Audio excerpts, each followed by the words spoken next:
So there's a press behind me that's older than I am, older than most people watching this. And the guy whose words this show is named after spent more of his life in front of a machine like the one behind me than he ever spent in a powdered wig. He sat tight by hand, he sold papers as a boy in Boston, and he ran away at 17 with almost nothing in his pockets, walked into a Philadelphia print shop, and looked for work. By 23, he had bought his own newspaper. By 26, he was publishing an almanac, under a fake name, of course, that became one of the best-selling books in colonial America. And on his own gravestone, he asked for one job title: printer, not founder, not statesman, not philosopher, all of which he could have easily claimed, but printer.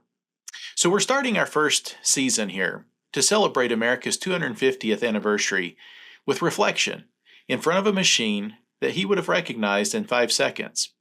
Because what Benjamin Franklin understood about a press is the same thing he understood about a country.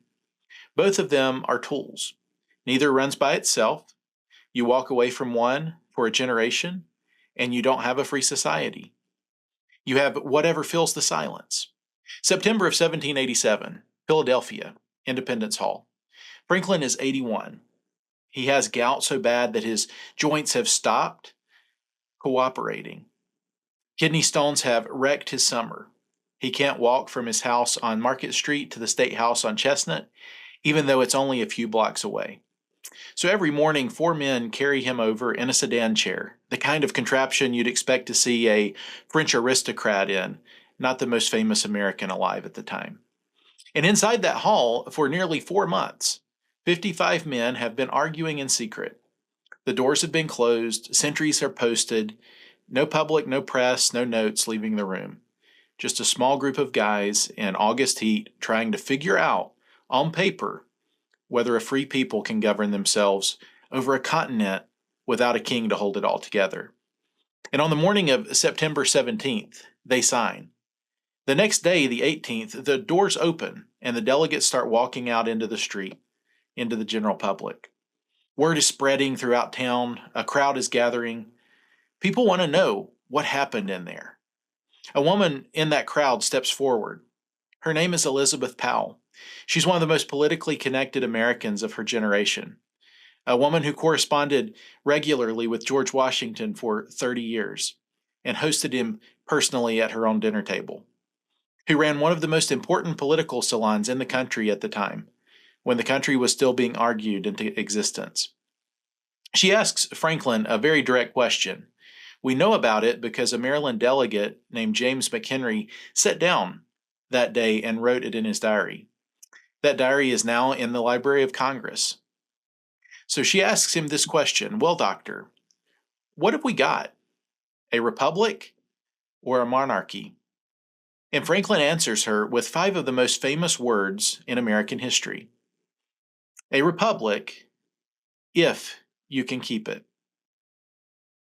If you can keep it. That's the line.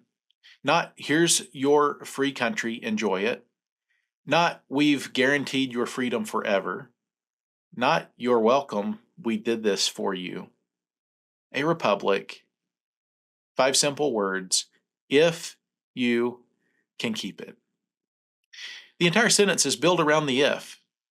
Now, I want to be candid with you about something as we're getting into this story. Some historians think McHenry may have sharpened that quote a little bit later when he was in his own political fights and wanted to remind people what was at stake. And maybe they're right, maybe they're wrong. But the line has survived 239 years for a reason. It survived because every generation that read it recognized something very true about the country that they just had inherited. The Republic is not a gift.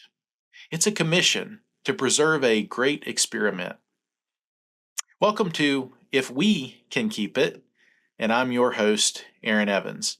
This show is built for one specific audience. It's for people who actually run things in this country. Owners, executives, office holders, leaders, pastors. The Americans who begin on Mondays before the inbox does. The men and women who are going to make 10 decisions this week that no one outside of the room is ever going to see, and the country we hand to our children is going to be the sum of those decisions. Over the next 12 episodes, we're walking back through moments where the Republic almost didn't survive, where it nearly broke, where ordinary Americans in conditions that should have crushed them put a shoulder under it and held it up. We're turning 250 this year, and a 250th birthday, it's not a parade, it's an inventory. It's something that we can celebrate, but it's also a point of reflection for us to look at the next 250 years. So let me show you what exactly happened in that hall in the summer of 1787. The summer almost broke the convention before it produced a single page. The delegates disagreed on nearly everything that mattered. Large states wanted representation by population. Small states wanted equal votes regardless of size. Southern states still depended on enslaved labor and wanted the institution protected in the founding document. Northern states were already moving away from it. On the question of the presidency, some delegates wanted a king in everything but name. Others wanted a committee. Alexander Hamilton wanted an executive who served for life. For nearly 4 months in a closed room in Philadelphia heat, these guys brokered the deals. They compromised, they walked out, and they came back. And they produced a document the world had never seen before. Not because it was perfect, it wasn't. It still protected slavery. It excluded women from the vote. It counted some human beings as 3/5 of a person for the purpose of representation while denying them every right that representation was meant to secure. Those were real failures written into the founding text, and Americans would spend the next 2 centuries paying for those in blood and law. But inside the same document was something that was very special, something the world hadn't tried at scale. It included a mechanism for self-correction, amendment, independent courts, regular elections, a free press, which the First Amendment would protect within 4 years. A separation of powers built deliberately so that no general, no president, no faction, no mob could collect the whole thing in one set of hands. Self-corrective mechanisms that would later provide solutions for the very problems the first edition of the documents protected into existence. This is what made these documents so spectacular and so unique in world history. On the last day of the convention, September 17th, Franklin stood up with a speech he had written, but he was too weak to deliver himself. He handed this speech to his fellow Pennsylvania delegate, James Wilson, who read it out loud for him. It's one of the most honest things a public man has ever put on the record. He quoted, "I confess that there are several parts of this Constitution which I do not at present approve, but I am not sure I shall never approve them." End quote. And then Franklin said something more remarkable that many public officials could learn from today. He told them that if every man in the room walked out and went home and started complaining about the parts he didn't like, the whole project was going to fall apart. He asked them, on the strength of his name and his age and his 50 years of public service, to sign the document. 39 of them did, right then and there. And the next morning, the 18th, Franklin came out into the street. A woman asked her question, and he gave his most famous answer: a republic, if you can keep it. I want to say something here I've been thinking about for a while. If Benjamin Franklin were alive today, I am completely convinced he would be the first founder to record a podcast. This is the guy who ran the press.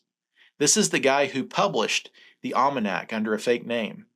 This is the guy who wrote pamphlets and broadsides and letters to editors his entire life, because he understood better than almost anyone in the founding generation that a free country runs on a free flow of ideas. Words mattered to him. Knowledge mattered to him. He believed a vibrant nation depended on regular people in regular conversations working through hard ideas out loud. That's what he did with a printing press. It's what he'd do with a microphone today. And honestly, I'm sitting here in front of one because I think he would tell me there's no better way to celebrate our nation's 250th anniversary than pick up a microphone and record a podcast about what got us here. So I also want to provide further clarity on this. I'm not recording this podcast because I think I personally deserve to be the one that's heard. I'm not doing it because I'm anything special. I'm not. I'm one of you. I'm just a normal person. I'm doing it because the ideas we are going to talk about on this show are special, and our freedom demands that we use our speech to protect it. We can only protect those things that we take time to know about and understand. That's what Franklin would have done if he were here to celebrate our 250th. So I'm picking up the press. That's the commission he left us. There's a line of Franklin's that doesn't get quoted as often as it should. I think it belongs right next to the famous one. In that signing speech, the one James Wilson read that we discussed earlier, he said this, quote, "Every form of government can be a blessing to the people if it's well administered." And then he said, "The part that should make every person in a position of authority sit up today." He said that even a good government can only end in despotism when the people get so corrupted that they need to be ruled because they're no longer capable of ruling themselves. That's the warning that Franklin attached to this amazing gift that we have been given in America. We can lose a republic two different ways. From the top, by power-hungry elites who grab too much and won't give it back to the people, or from the bottom, by a public that has gotten so soft and so distracted and so willing to be lied to that a strong man starts to feel like a relief. He thought both threats were real. He was right, and they both still are very real today. So, what's the work of keeping it practically? For someone listening to this on a Tuesday morning in a truck or a kitchen or corner office, it's not mysterious. Franklin's own life provides the manual for this. He printed the truth, including when it cost him friends, money, and a comfortable retirement. He served when his body had every right to send him home. He stayed in the argument when easier men would have walked away. He signed his name to imperfect things and worked to make them less imperfect after he signed them. You can run a company that way. You can run a campaign that way. You can hold an office that way. The Republic doesn't need you to be heroic today. It just needs you to be honest today, to say the true thing out loud in the room where it matters, that only you are in, that I'm not, or your neighbor's not, but you're there. So speak the truth where it matters, with your name attached, to take responsibility for what is yours, to show up to the meeting that you'd rather just skip, to defend in writing the institution under your own roof. Whether it's a board or a chamber or a court or a newsroom or a small business or a precinct or a district in Congress. The country has never been kept by people who needed a parade. It's been kept by people who did the regular work on an average morning. So here's a challenge. Ben Franklin would approve of for every one of us listening this week. Find the conversation in your life that you've been avoiding. Not the small one, the real one. The board that you've been managing instead of leading. The memo that you've been softening because the truth in it is too inconvenient, even though everyone needs to hear it. The personnel decision that you keep delaying and moving to next Friday. The press call that you've been ducking because you know that what you're going to say is going to be unpopular. The line you've been meaning to draw in the sand, but you haven't. The uncomfortable conversation that you need to have with someone that you've been unwilling to have. Just pick one. Have the conversation before the end of this week. Be honest and real Put your name on it. Make the decision in writing. Don't delay until next week a problem that you can begin addressing today, because it never gets better with delay, only larger. And there were many imperfect conversations and ideas that were going back and forth during this period of time that these men were locked into a room together in Philadelphia. But they did the hard work. They had the difficult conversations. They had the disagreements. And they came out with something that has lasted for 250 years with the greatest experiment in the history of the world. You can be that one citizen keeping one piece of one republic on an average day in one place. And honestly, if it's almost exactly the move Franklin made walking down the steps that morning. When Miss Powell asked her question, he didn't give her the answer that flattered her. He didn't give her the answer that protected him. He gave her the true one. He gave her the truth. He told her the country she had just inherited wasn't a gift, but a job.